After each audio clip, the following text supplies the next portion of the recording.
Can you tell us about your mom? Well, my mom, Pat, she's 83, was born in Kansas City, grew up in Kansas City, went to K-State, and met my dad at K-State. She was very, good at having us try new things and do different things as we were growing up.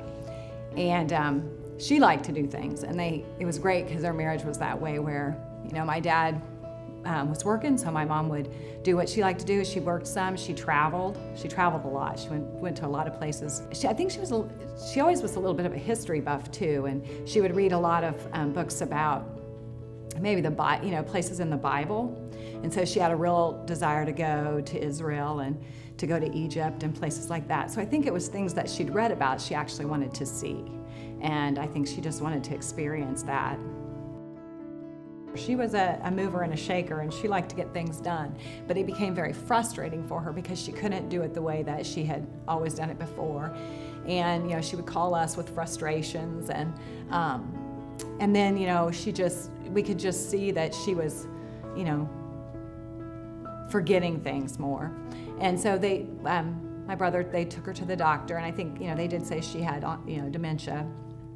And then it became clear she needed some really specific care around the memory. What's your relationship like now? It's different.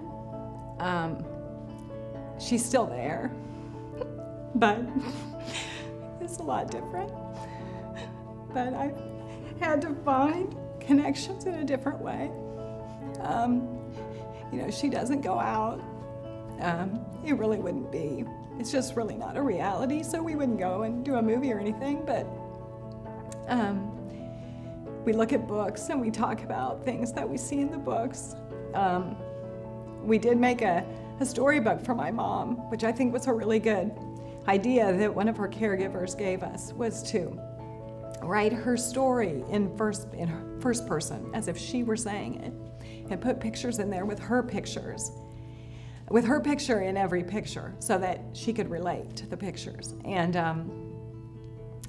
so we would look through that. She would read it to me and then talk about the things that were in the pictures. She can't do that so much now. Up until maybe 3 or 4 months ago, there was more two-way. Like, she would ask me how my kids were, and I would tell her. And then maybe 5 minutes later, she'd ask me how my kids were, or how old my kids are. And I just, I just keep answering and keep talking, because that's what's important, is just to keep talking with her. But now when she talks to me, she talks a lot, and she talks more than she maybe did before, but a lot of what she talks about doesn't make any sense to me. I think she's just pulling in words, whatever words she can come up with. And so it doesn't make sense to me, but I've read and people say, well, it might make sense to her. I've really enjoyed just seeing the inflection and the joy in whatever she's talking about, and not worrying so much about the actual words she's saying. What do you want to say to her? I just want her to know that I'm proud to be her daughter. I love her very much. And I know that because I can see in her eyes she knows me deep down somewhere.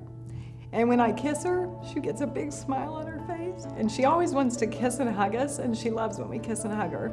And so I just, I know there's love there, and I know she loves each and every one of us. She has a big family that loves her, and I think she knows that, and I want her to know that. And I know I've seen interactions with our family, and the one thing her face always lights up when she sees us. She may not be able to say our name, but her face lights up, and when we give her a kiss and a hug, there's real joy, and that makes me so happy.